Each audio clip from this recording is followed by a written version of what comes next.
Welcome back to Road to Destruction, the Great Wars. In our last video, we saw how Otto von Bismarck masterfully balanced diplomacy and war to forge a united Germany.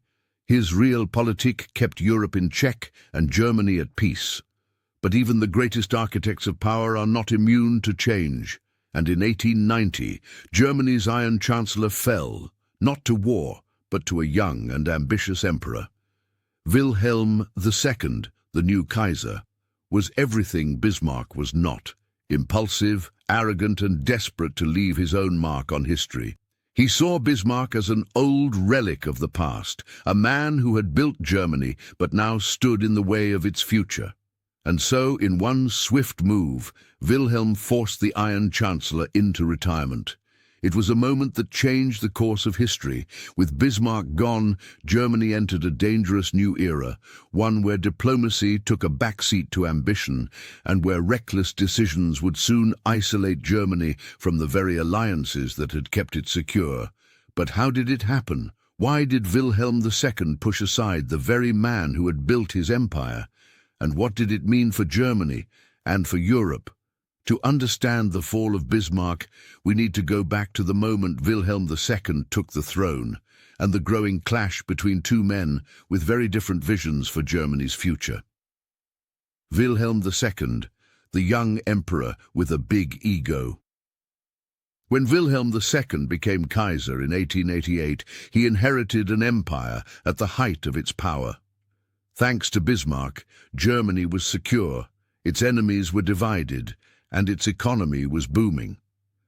But Wilhelm was not content to rule in Bismarck's shadow. Unlike his grandfather Wilhelm I, who had largely let Bismarck govern, Wilhelm II wanted full control. He saw himself as a modern, dynamic ruler, destined to shape Germany's future with bold, decisive leadership.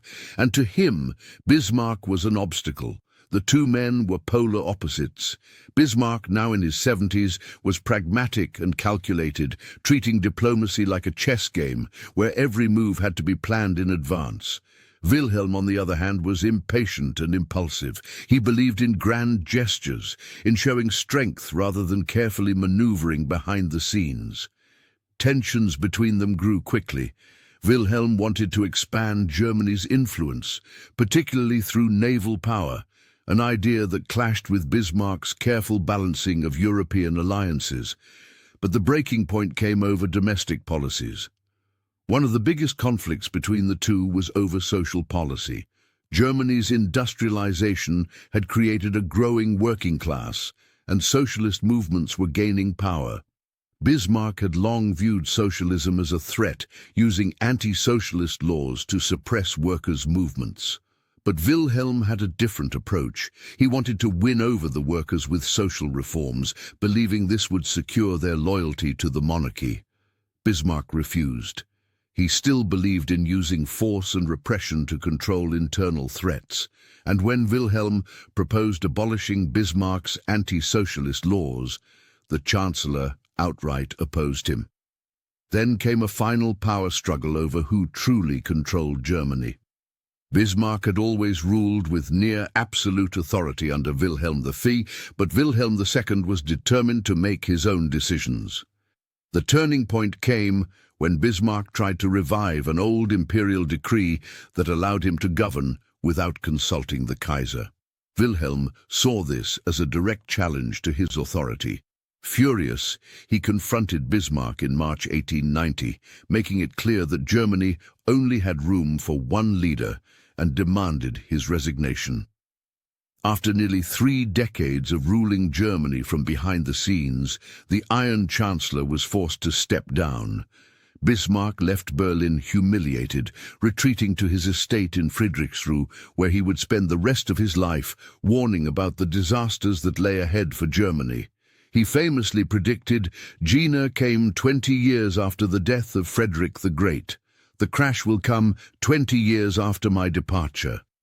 It was a chilling prophecy, one that would come true in 1914 when Germany plunged into World War I. But in removing Bismarck, Wilhelm II had unknowingly removed the one man who had kept Germany stable. And without him, Germany's carefully balanced foreign policy would begin to unravel. With Bismarck gone, Wilhelm II wasted no time in reshaping Germany's path. He was eager to break free from Bismarck's cautious diplomacy, which he saw as outdated and limiting. The new Kaiser believed Germany deserved its place in the sun, a leading role in global affairs that could only be achieved through bold and aggressive policies. The first major casualty of Bismarck's departure was the reinsurance treaty with Russia. For years, Bismarck had carefully maintained this secret agreement, ensuring that Germany and Russia would not threaten each other. It was a cornerstone of his strategy to prevent a two-front war. But Wilhelm, convinced that Germany no longer needed such backroom deals, let the treaty lapse in 1890. This single decision would change the course of European history. Without the reinsurance treaty, Russia felt abandoned, and just a few years later it would turn to France, Germany's old enemy, for support. At the same time, Wilhelm's erratic nature and constant interference in foreign affairs began to alienate Germany's allies.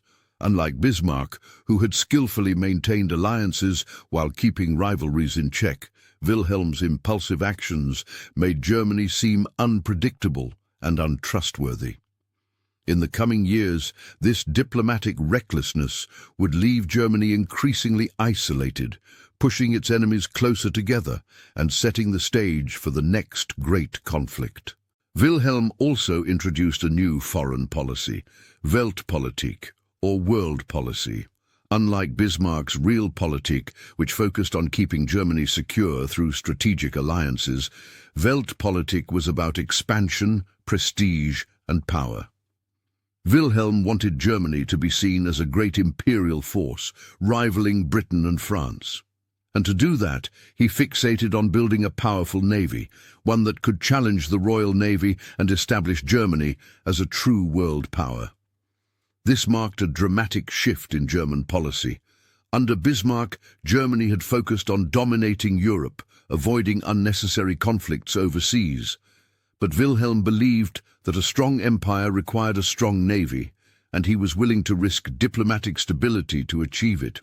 To lead this effort, Wilhelm turned to Admiral Alfred von Tirpitz, a naval strategist who shared his vision. Together, they launched a massive shipbuilding program, passing the first naval law in 1898, which committed Germany to expanding its fleet. But there was one problem. This move directly threatened Britain, the world's dominant naval power. For centuries, Britain had followed a simple rule: no single nation should be strong enough to challenge the Royal Navy. Now, with Germany rapidly expanding its fleet, Britain saw this as an existential threat. The result? A naval arms race that would drive Britain and Germany further apart, pushing Britain toward Germany's rivals, France and Russia. Wilhelm had believed that building a great navy would bring Germany prestige and power, but instead, it made Germany more isolated than ever. Under Bismarck, Germany had been the master of diplomacy, balancing alliances, avoiding unnecessary conflicts, and keeping its rivals divided. But under Wilhelm II, that strategy was thrown aside in favor of bold, aggressive moves that isolated Germany and fueled tensions across Europe. Take the First Moroccan Crisis, 1905-1906. Wilhelm personally sailed to Tangier to challenge French influence in Morocco, believing he could drive a wedge between France and Britain. Instead, he only pushed them closer together, leading to the formation of the Entente Cordiale. Then came the Second Moroccan Crisis, 1911. Germany sent the gunboat Panther to Agadir, once again trying to intimidate France. The result? A humiliating diplomatic retreat and Britain doubling down on its alliance with France. In the Bosnian Crisis, 1908-1909, Wilhelm backed Austria-Hungary's annexation of Bosnia, enraging Russia and Serbia. Bismarck would have carefully managed the situation, but Wilhelm's reckless support only deepened the divide between Austria and Russia, further destabilizing the Balkans.